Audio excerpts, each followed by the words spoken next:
So yeah, why don't we just start with the statement?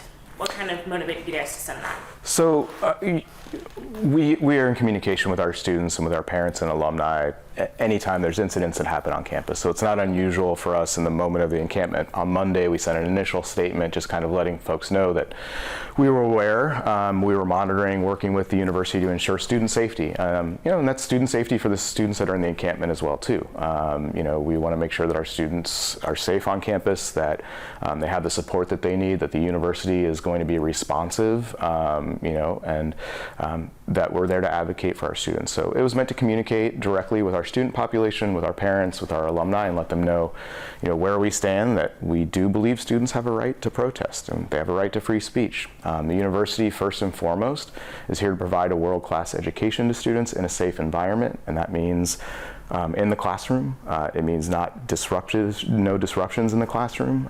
It means that holding accountable faculty or GTFs who are giving passes on attendance or encouraging students to engage in their own kind of political agenda, that's inappropriate. The students and their families pay a great deal of money for them to receive their education here, and that's what the faculty, the GTFs, and the students need. If these other students in the encampment are choosing to advocate for the cause that they want to advocate for, and they're choosing to skip classes and do what they're doing, they're taking on the repercussions of what that means for them, and that's their choice. But the other students that are not choosing to engage in that shouldn't also be negatively impacted, should be able to take their midterms without disruption. And so we want to communicate that all to our network and make sure that they knew and could share that around. I think especially because we see a lot of information going on about these encampments at other campuses. And so oftentimes the perception is if it happened at Columbia or at UCLA, that's the exact thing that's happening here. And it's not. And there are some similarities, but there's a very different way that the universities are approaching how they're reacting to the situations, the type of support that they are providing to students, and how the students themselves, both in and out of those encampments, are behaving towards each other and towards their outer community. Okay, and then are there any specific concerns for Jewish students that really identify with Israel and are a little concerned with some of the rhetoric that is being shared at the encampment and on campus? Yeah, look, I'll start first and foremost, as you know, like Jews aren't monolithic, and so there are Jewish students that are involved in the encampment that for them, voicing their opinion and using of the phrases from the river to the sea or Intifada, for them don't have a personal meaning, don't affect them in the same way that the vast majority of Jewish students on campus who do identify with Israel as some part of their Jewish identity. Some very deeply, they're Israelis on campus, and others, Israel is just a part of who they are and part of how they connect to their Jewish community. And so when those students hear from the river to the sea or Intifada or calls for violent uprising or printed materials that talk about violent uprising as a means of finding a peaceful way forward for both Israelis and Palestinians to live together and in the same neighborhood, it's jarring. There is a sense of lack of emotional safety and a lack of awareness by those not within the community who think that's not hate speech. But if you're Israeli, or you're a Jew who's Israeli connected, or who Israel is a deep part of what your connection is, calls for and hearkening back to the first and second Intifada, where there was a loss of life of many Palestinians and Israelis as a result of violence, is a direct call and a threat to you. And so, I understand that free speech is uncomfortable, and sometimes we have to hear and see things, but I think there are settled free speech words and phrases that are known to not be okay within certain communities and certain identity communities. And I think broadly, not entirely, but broadly, the Jewish community doesn't feel the same as being applied. That Jews are saying this is anti-Semitic, and people are arguing with us that it's not.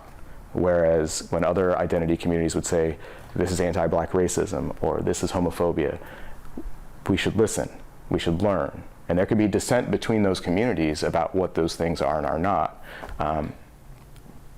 But we're having to constantly tell people, no, like this is actually harmful to me. Like this has crossed a line. This is not just advocating, for Palestinian statehood. It's not just advocating for Palestinian rights. It's going it's going too far. Yeah. So one of the kind of education pamphlets that might be perceived as going too far is this one. I don't know if you want to take a look at it, but Sure. it says... Yeah, Operation Al-Aqsa Flood, which was the October 7th attack, right? Yeah. And so they're correlating that with decolonization of Palestine. Yeah. Do you have a reaction to that? How that might be affecting Jewish students? I mean, seeing that on campus? Yeah, I think it's awful, right? I think we have an opinion about how nation states were formed in any generation, right? The Ottoman Empire falls, and nation states are built out of the fall of the Ottoman Empire. So those that would say that, you know, Palestine is being colonized and occupied, where's the mother country? Where's the colonization coming from, right? Where are the resources coming, you know, from and to, in terms of that? 50+% of Israelis are they're Mizrahi, they're Middle Eastern. They're not from Europe. Yes, there's European Jewry, right? And so, one, it shows a one-sided understanding of the area and the region. Two, you know, celebrating what happened on October 7th. I'm sorry, but rape is not a form of resistance. Right, targeted murder of 1,200 to 1,400 Israelis, who were most of whom were innocent. Right, there were some soldiers, and we can have conversations in those spaces. The kidnapping of 230 plus innocent, not even just Israelis, there were Thai nationals, there were nationals from other countries, as young as 1 year old, all the way up into their 90s, to be taken back in as bargaining chips, and celebrating that. I think it speaks for itself, and it says more about those that are using this as a position of advocacy than really caring with any deep concern for the fact that these are human beings. There's Israelis and Palestinians, they're human beings that are living this out and that are dying, and it's a tragedy, and it's awful. And we should be looking to work towards how do we find ways for the communities to either come together, to move forward together, and to not celebrate terrorists and terrorism.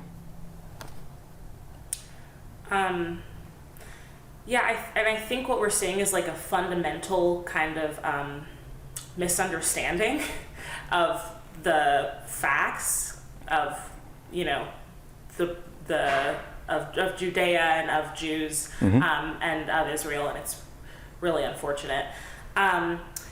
Anything else that you want students that will probably see this interview that are connected to the encampment, or kind of not even connected to either side, but not sure what to make of what's going on campuses around the country and also on our campus?